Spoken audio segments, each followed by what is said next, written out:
pukul 17 waktu Indonesia Barat. Soal perjuangan ke pusat, apapun yang diminta oleh pemerintah Aceh, Lon sebagai wakil Aceh siap memperjuangkan. Saatnya kita dengarkan dan kita saksikan Lintas 17, informasi aktual dari seluruh penjuru Aceh. Kejaksaan Tinggi Aceh menuntut 40 orang bandar narkoba dengan ancaman hukuman mati. Kabupaten Aceh Singkil, Provinsi Aceh dengan menyediakan anggaran sebesar 25 miliar rupiah. Inilah Lintas 17 bersama Korwil 17 Banda Aceh.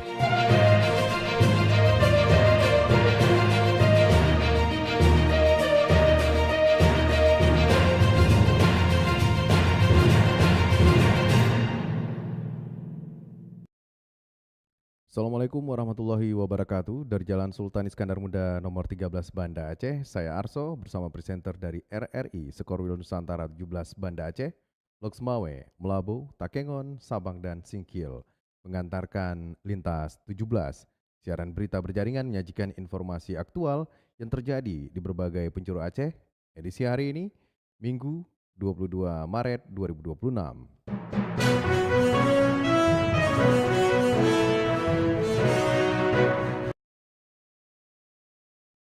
Berita utama yang dapat Anda simak sore ini diantaranya ruas tol Sigli Banda Aceh menjadi salah satu lokasi pengamanan dalam operasi Ketupat Selawah. Pemerintah Kabupaten Bener Meriah akan terus mengupayakan percepatan pemulihan pasca bencana.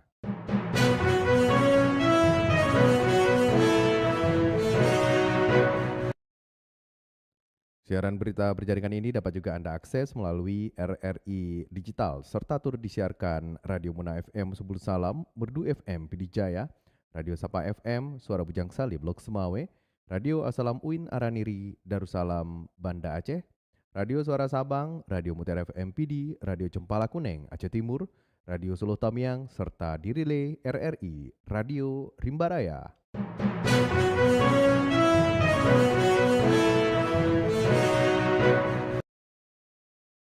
Baiklah, saudara, berita pertama kami mulai dari Kutaraja, Banda Aceh.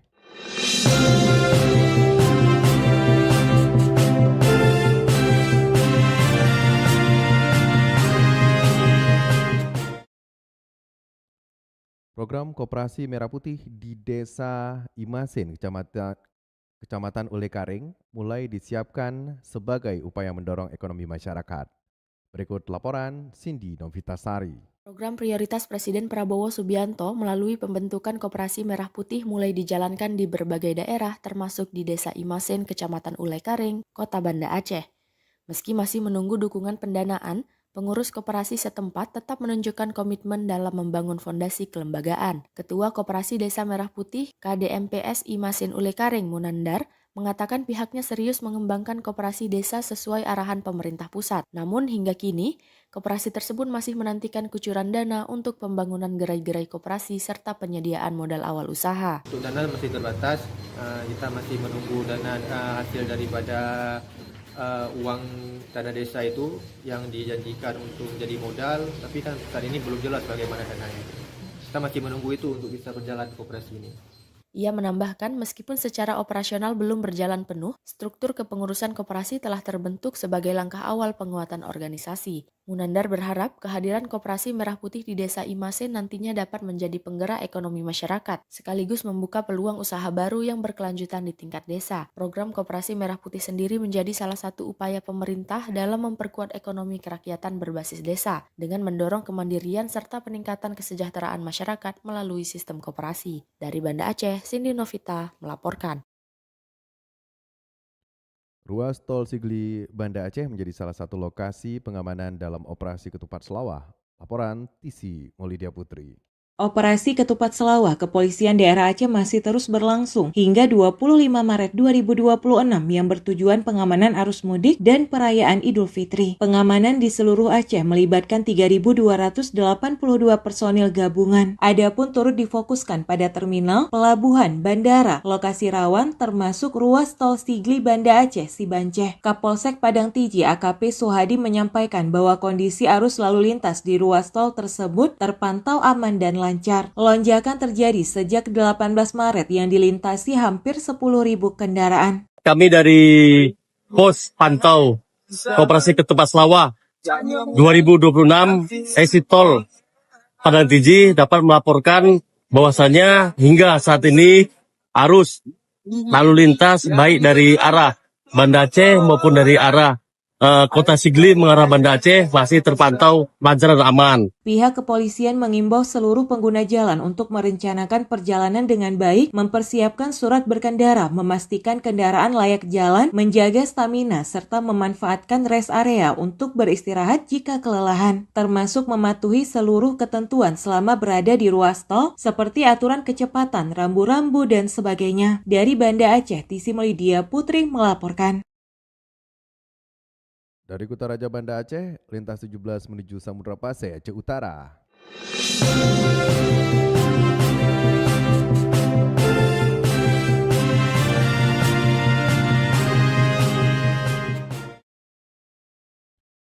Pelaksanaan sembahyang Hari Raya Idul Fitri 1447 Hijriah di Masjid Al-Mukhlisin, Tumpuk Tengah, berlangsung khidmat. Berikut laporan Nasrullah. Pelaksanaan sembahyang Hari Raya Idul Fitri 1447 Hijriah di Masjid Al-Mukhlisin, Gampung Tumpuk Tengah di Kecamatan Banda Sakti, Kota Lok Semawe, kemarin pagi berlangsung khidmat. Pelaksanaan sembahyang yang dimulai sekitar pukul 7:30 waktu Indonesia bagian Barat tersebut diikuti seribuan jamaah warga kampung setempat dan masyarakat sekitar. Pada pelaksanaan sembahyang Hari Raya itu, bertindak sebagai imam adalah Imam Besar Masjid setempat, Tengku Andi Isnanda, dan bertindak sebagai khatib Tengku Khairul Rajuli dari Kecamatan Mora II, Kota Lok Semawe. Dalam ceramahnya, khatib mengingatkan setelah menjalani ibadah puasa selama sebulan penuh, diharapkan ketakwaan kepada Allah Subhanahu wa Ta'ala lebih ditingkatkan dan tidak lupa memperbaiki hubungan sesama manusia serta berbakti kepada orang tua.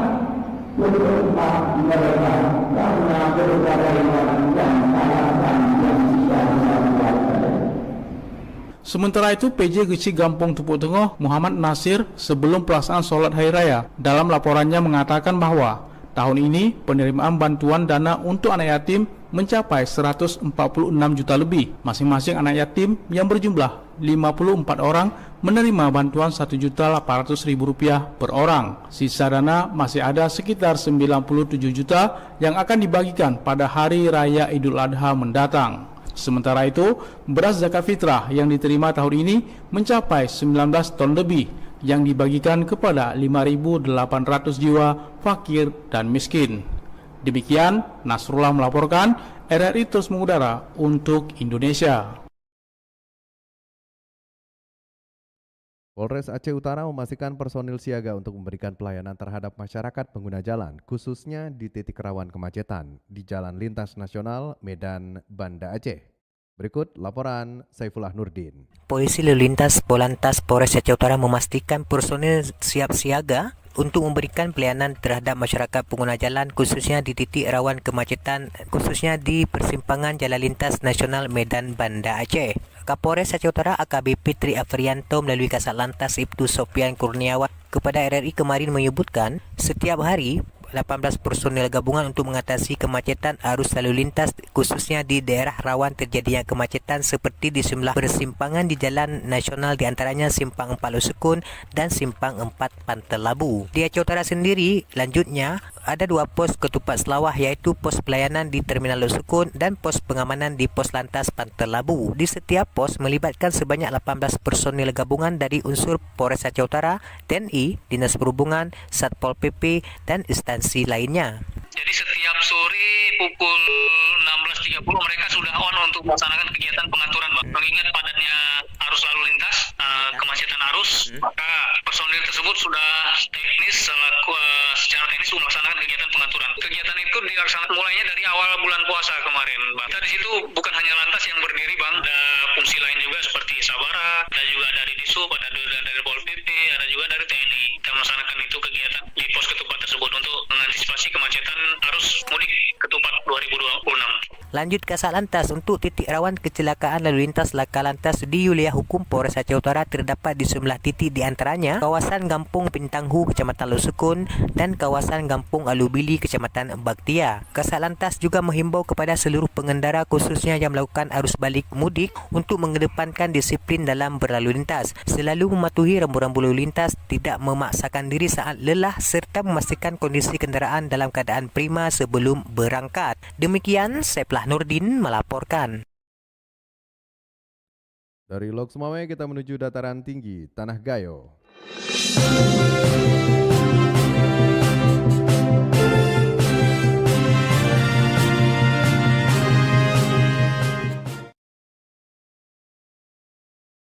Pemerintah Kabupaten Bener Meriah akan terus mengupayakan percepatan pemulihan pasca bencana. Berikut laporan Alfi Sahrin. Ribuan rumah rusak dan hilang. Ribuan rumah rusak dan hilang, 132 jembatan putus, 352 ruas jalan terimbas longsor, 40 orang meninggal dunia hingga 14 orang dinyatakan hilang pada bencana hidrometeorologi tahun lalu. Wakil Bupati Bener Meriah Armia saat sholat Idul Fitri mengungkapkan rasa bela sungkawa yang begitu dalam kepada para korban bencana tersebut. Pemerintah katanya telah melakukan berbagai upaya dalam penanganan pasca bencana, termasuk infrastruktur seperti jalan, jembatan, dan fasilitas umum lainnya yang terdampak langsung oleh banjir dan longsor. Tentunya pemerintah juga telah membangun kurang lebih 920 unit rumah sementara bagi korban bencana, dan mudah-mudahan dalam waktu dekat semua mereka akan segera dibangunkan hunian tetap. Sembari menunggu hunian tetap, warga juga diberikan jatah hidup atau jadub sedikitnya 15 juta rupiah per jiwa setiap harinya. 3 juta rupiah bantuan kebutuhan perabotan rumah, serta stimulan ekonomi 5 juta rupiah per kepala keluarga. Selain itu, Timpal Armia, bagi warga yang rumahnya mengalami kerusakan berat, mendapat bantuan 30 juta rupiah. Kerusakan ringan, 15 juta rupiah disertai bantuan logistik. Ia berharap bantuan pemerintah itu dapat meringankan penderitaan korban terdampak bencana. Alfi Sahrin, RRI Takengon, melaporkan.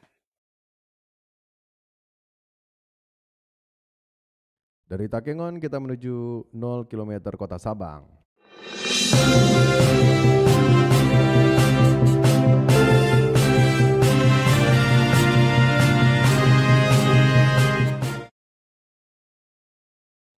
Badan Penanggulangan Bencana Daerah BPBD Kota Sabang mengimbau masyarakat dan wisatawan untuk tetap meningkatkan kewaspadaan saat melintas jalur rawan bencana. Berikut laporan Razi Arda. Badan Penanggulangan Bencana Daerah BPBD Kota Sabang mengimbau masyarakat dan wisatawan untuk tetap meningkatkan kewaspadaan saat melintas jalur rawan bencana meskipun kondisi cuaca di wilayah tersebut saat ini relatif mendukung untuk kegiatan pariwisata. Himbauan ini disampaikan guna mengantisipasi potensi risiko yang dapat terjadi secara tiba-tiba. Kepala Pelaksana Badan Penanggulangan Bencana Daerah BPBD Kota Sabang Syahrial menyebutkan bahwa terdapat sejumlah titik yang perlu mendapat perhatian khusus karena berpotensi mengalami longsor maupun pohon tumbang, terutama ketika hujan dan angin kencang melanda. Ia menjelaskan salah satu jalur yang paling rawan adalah kawasan Tanjakan Cot Murung yang berada di Gampung Bateso, Kecamatan Sukamakmur. Lokasi tersebut kerap mengalami longsor serta kejadian pohon tumbang saat kondisi cuaca ekstrim terjadi. Selain itu, BPBD juga mengidentifikasi beberapa titik lain yang memiliki tingkat kerawanan serupa, diantaranya kawasan tinjau alam serta jalur menuju Anoy Hitam. Beberapa lokasi lainnya juga disebut memiliki potensi bahaya, terutama pada saat terjadi perubahan cuaca yang signifikan. Himbauan kami kepada seluruh masyarakat dan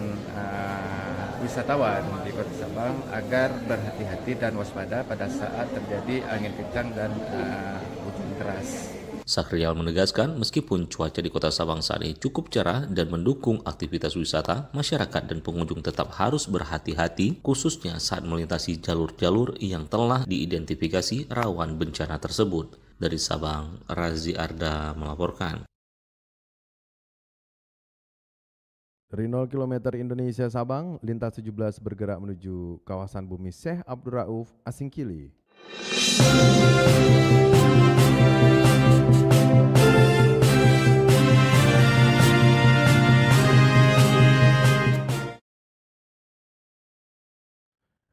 Kemeriahan Idul Fitri di Subul Salam diwarnai balap perahu Robin Cross yang memacu adrenalin di Sungai Lai Soraya, mempererat silaturahmi warga Rundeng.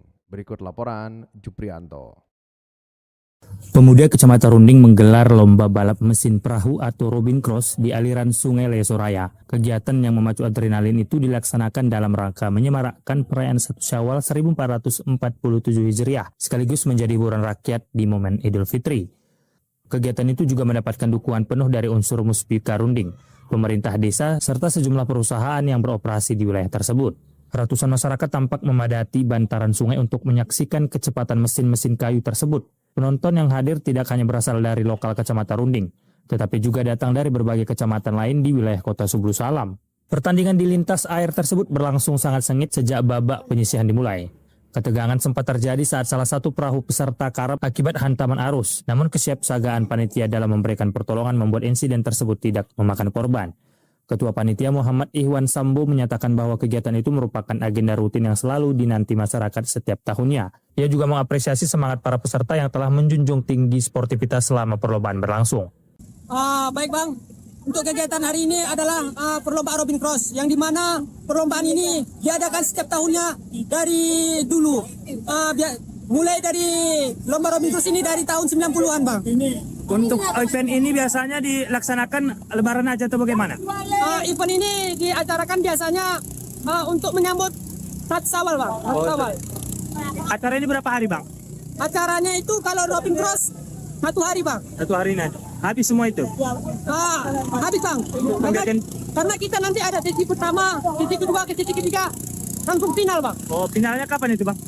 Finalnya habis dari sesi ketiga ini langsung kita final. Oh, final ya. Itu untuk masyarakat yang mengikuti perlombaan ini dari mana aja itu Bang? Untuk masyarakat yang mengikuti perlombaan ini dari kalangan masyarakat seluruh Kecamatan Rundeng. Yang dimana kami berencana akan mengajukan ke pemerintahan kota untuk skala kota, jangan lagi skala tingkat Kecamatan Rundeng. Sementara itu salah seorang warga yang menyaksikan pertandingan Tengku Fikri Wirlandi Kombi mengatakan bahwa ia sangat antusias dengan kegiatan tersebut. Menurutnya melalui kegiatan itu para pelaku UMKM sangat terbantu. Ia juga berharap agar pemerintah dapat lebih mensupport karena kegiatan tersebut merupakan kegiatan yang positif. Oke, tanggapan kami dari masyarakat, kegiatan ini sangat positif karena kegiatan ini menjunjung tinggi tali silaturahmi antara masyarakat, dan kami harap kepada pemerintah agar selalu mensupport event-event seperti event-event Robin Cross tahunan ini. Setelah melakukan persaingan ketat, Lase dari Desa Laimate berhasil keluar sebagai juara pertama, disusul oleh Pulih yang juga berasal dari Desa Laimate di posisi kedua. Sementara posisi ketiga diraih oleh Kohar dari Desa Lai Pemualan, dan peringkat keempat ditempati Sandri Bancin dari Desa Laimate. Para pemenang berhak membawa pulang trofi serta uang tunai sebagai bentuk apresiasi atas ketangkasan mereka mengemudikan mesin Robin. Panitia juga berharap ajang tersebut dapat terus ditingkatkan kualitas guna melestarikan budaya sungai yang mencari khas masyarakat Kecamatan Rundeng. Demikian, Juprianto melaporkan.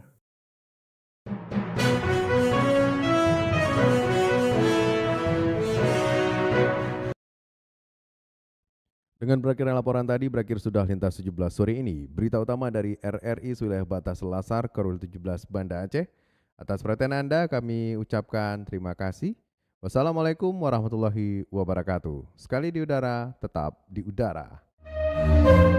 Demikian Lintas 17 sore ini, produksi Korwil 17 Banda Aceh.